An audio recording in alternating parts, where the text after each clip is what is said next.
اعوذ باللہ من الشیطان الرجیم بسم اللہ الرحمن الرحیم اللہم صلی علی سیدنا و مولانا محمد وعلی آلہ وصحبہ وبارک وسلم۔ پیارے آقا صلی اللہ علیہ وسلم نے ایک دفعہ اپنے پیارے صحابی حضرت معاذ بن جبل رضی اللہ تعالیٰ عنہ سے فرمایا، اے معاذ، ایک مومن کچھ حدود و قیود کا پابند ہوتا ہے۔ وہ جانتا ہے کہ اس کے کان، اس کی آنکھیں، اس کی زبان، اس کے ہاتھ، پاؤں، پیٹ، حتیٰ کہ شرمگاہ، ان سب کی نگرانی ہو رہی ہے۔ اس لیے وہ لاپرواہ نہیں ہو سکتا، وہ خوف خدا کو چھوڑ نہیں سکتا، وہ زندگی عیش و عشرت سے گزار نہیں سکتا، اور وہ موت کو بھول نہیں سکتا۔ اس کی حالت کیا ہوتی ہے ایک سچے مومن کی، ایک بہترین مومن کی، اللہ کا پسندیدہ بندہ جو ہوتا ہے، آئیڈیل مومن، اس کی علامات کیا ہیں؟ فرمایا فَالتَّقْوَى رَقِيبُهُ، تقوی اس کا ساتھی ہوتا ہے، وہ ہر دم تقوی کے ساتھ رہتا ہے، متقی بنتا ہے۔ وَالْقُرْآنُ دَلِيلُهُ، اور قرآن اس کا رہبر و رہنما ہوتا ہے، اس کے لیے دلیل ہوتا ہے، اس کے راستے کے لیے مینارہ نور ہوتا ہے، اس کے راستے کو روشن کرتا ہے، اور اس روشنی میں وہ اپنی راہ کو طے کرتا ہے۔ والخوف حجتہ، اور خوف خداوندی اس کے لیے حجت ہوتی ہے۔ والشرف مطیعتہ، اور عظمت و شرف اس کی سواری ہوتی ہے۔ والحذر قرینہ، اور احتیاط اس کا ساتھی۔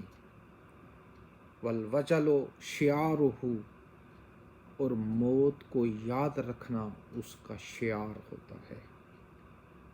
والصلاۃ کہفہ، اور نماز اس کی پناہ گاہ۔ والصیام جنتہ، اور روزہ اس کی ڈال۔ والصدقۃ فکاکہ، اور صدقہ اس کے بخل اور حرص کو توڑنے والا ہوتا ہے، اس کے دل سے دنیا کی محبت، دنیا کی دولت کی محبت کو صدقہ نکالنے والا ہوتا ہے۔ والصدق وزیرہ، اور صدق و صفا، سچ بولنا اس کا نائب ہوتا ہے۔ والحیاء اسیرہ، اور شرم و حیا کا وہ پیکر ہوتا ہے، شرم و حیا اس کی نشانی ہوتی ہے۔ وربہ تعالی من وراء ذلک کلہ بالمرصاد، اور ان ساری چیزوں کے بعد تقوی، قرآن، خوف خداوندی، احتیاط، موت کا ڈر، نماز، روزہ، صدقہ، خیرات، شرم و حیا، ان سب کے بعد وہ جانتا ہے کہ وہ اللہ کی نظر میں ہے، وہ اللہ کی نگاہ میں ہے۔ تو ایک ایسا بندہ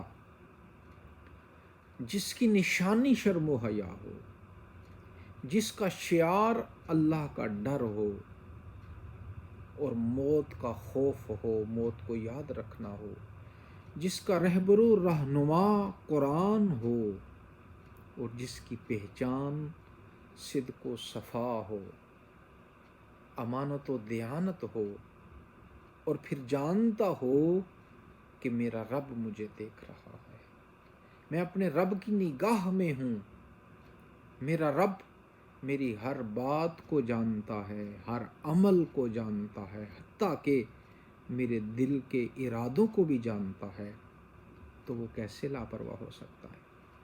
وہ کیسے بے فکر ہو سکتا ہے؟ وہ کیسے اپنی زندگی کو ناجائز، غلط اور حرام معاملات میں الجھا سکتا ہے؟ اس لیے فرمایا ایک سچے مومن کی زندگی حدود و قیود کی پابند ہوتی ہے۔ وہ ایسے نہیں ہوتا کہ بابر با عیش کوش کہ عالم دوبارہ نیست، کہ بابر عیش کر لے، عیش و عشرت میں زندگی کے 4 دن گزار لے کہ یہ دوبارہ نہیں ملیں گے۔ وہ ایسے نہیں ہوتا، اس کی زندگی عیش و عشرت میں نہیں گزرتی، نہ ہی گزارنے والی ہوتی ہے، بلکہ اس کی زندگی کے سامنے تو ایک مشن ہوتا ہے، ایک مقصد ہوتا ہے، اور وہ مقصد کیا ہے؟ سارے مقاصد سے بڑا مقصد وہ اللہ کی رضا۔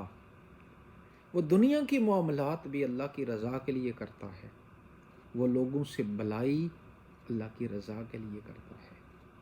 اس کی نماز، اس کے روزے، اس کے حج، زکوٰۃ کا مقصد اللہ کی رضا ہوتی ہے، اور وہ انسانیت سے نیک سلوک کرتا ہے، انسانیت سے محبت کرتا ہے، تو اللہ کی رضا اس کے پیش نظر ہوتی ہے۔